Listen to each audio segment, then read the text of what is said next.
G'day, my name is Nick Hawkes and I'm the pastor of Rivergate Christian Community in Adelaide.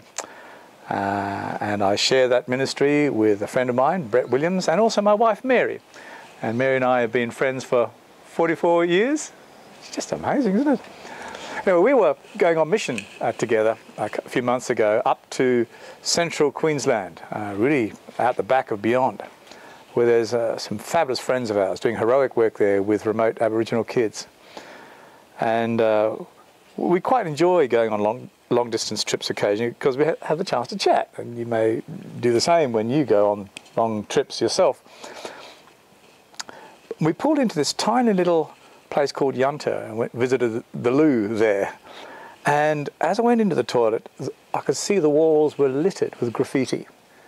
And some of it broke my heart. I mean, there's the usual stuff with, sex and drugs. But it was the statements like, "I do not exist. Life sucks," that really broke my heart, because it said to me that whoever it was that wrote that on the wall had no idea who they were, why they were sacred, and why they were on planet Earth. And I got angry at why it was that evil kept people from realising their sacredness. And you remember, Mary, I got into the car and I was grumpy and I just had enough. Why was evil always so powerful? And we got in the car and we'd driven just a couple of minutes, and I saw this magnificent hawk come down and it grabbed a brown snake. And for those of you listening to this outside Australia, the brown snake is the world's second most venomous snake. It is lethal. And this hawk grabbed this brown snake, killed it, and lumbered into the air.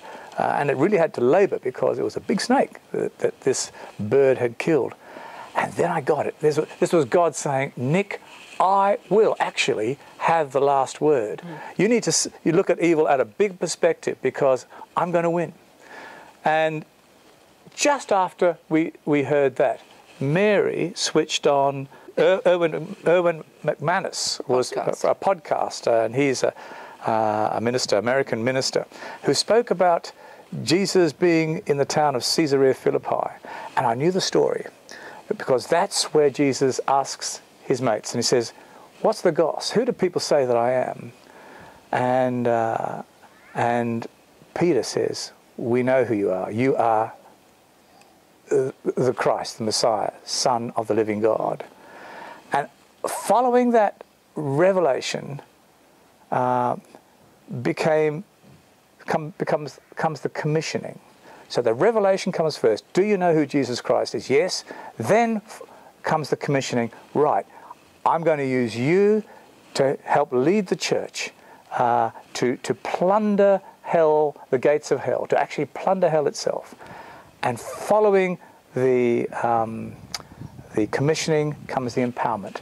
And the gates of hell will not be able to prevail against you. The Holy Spirit power will be with you to enable you to do that.